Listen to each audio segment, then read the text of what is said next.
கிறிஸ்துவுக்குள் அன்பானவர்களே, காலைதோறும் கர்த்தரின் வார்த்தை என்ற நிகழ்ச்சியின் மூலம் உங்களுக்கு வாழ்த்துதலையும் அன்பின் வணக்கத்தையும் நான் தெரிவித்துக் கொள்கிறேன்.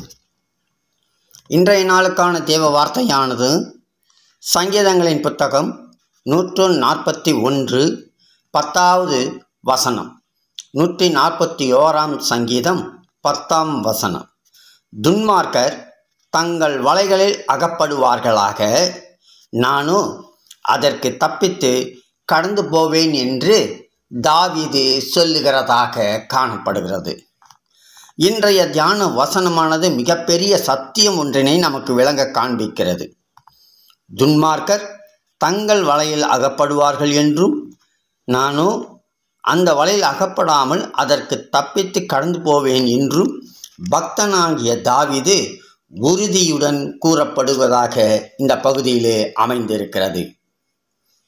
அவ்விதமாக காணப்படுகிறபடினாலே இதற்கு என்ன அர்த்தம் என்று நாம் ஆராய்ந்து பார்க்கின்ற வேளையிலே, துன்மார்க்கர்கள் தங்கள் கைகளில் வலைகளை வைத்திருக்கிறார்கள் என்பதை புரிந்து கொள்ள முடிகிறது. தங்கள் கையிலுள்ள வலைகளை மறைவாக விரித்தும் வைக்கிறார்கள். நீதிமான்களை அதில் அகப்பட பண்ணி அவர்களை மேற்கொள்ளும்படிக்கு நீதிமான்களுக்கு விரோதமாக துன்மார்க்கருடைய வலைகள் விரிக்கப்படுகிறது என்பதையே திட்டமும் தெளிவுமாக உணர்ந்து கொள்ள முடிகிறது. ஆனாலும் கூட இறுதியில் தாங்கள் விரித்த வலையில் துன்மார்க்கர்களே அகப்படுகிறார்கள். அவர்களுடைய கால்களே அதில் சிக்கிக்கொண்டு அவர்கள் தங்கள் ஜீவனை இழந்து போகிறார்கள். நீதிமான்களோ அந்த வலைகளுக்கு தப்பும்படி காப்பாற்றப்படுகிறார்கள் என்பதை நாம் புரிந்து கொள்ள வேண்டும். கர்த்தருடைய கிரியை அங்கே வெளிப்படுகிறதாய் நாம் அறிந்து கொள்ள வேண்டும்.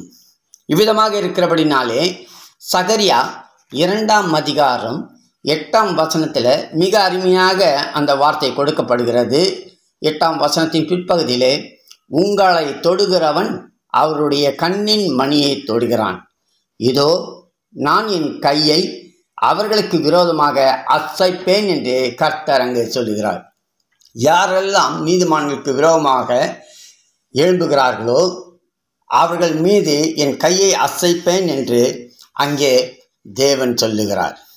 அவ்விதமாக சொல்லி அவர்களை அழிக்க அவர் வல்லவராய் இருக்கிறார். பிரியமானவர்களே, இந்த சம்பவத்தை குறித்து பார்க்கின்ற வேளையிலே மொர்தெகாய் என்ற மனுஷன் நீதிமானாய் இருந்து தேவனை மாத்திரம் வணங்குகிறவனாய் இருந்தான். அவனுக்கு விரோதமாக ஆமான் என்ற துன்மார்க்கன் எழும்பி அவனுக்கும் அவனுடைய இனத்திற்கும் எதிராக மறைவான வலைகளை விரித்து வைத்தான். மொர்தெகாயின் அழிவுக்காக ஆமான் தன்னுடைய வீட்டின் அருகில் 50 முழ உயரத்தில் ஒரு தூக்கு மரத்தை செய்வித்தான். யூதர்களெல்லாம் அழிக்கும்படிக்கு மிகப்பெரிய சதிவேளை ஒன்றையும் செய்தான். இதெல்லாம் அந்த ஆமான் துன்மார்க்கன் விரித்த வலைகள் என்பதை அறிந்திருக்கிறோம். ஆனால் நடந்தது என்ன?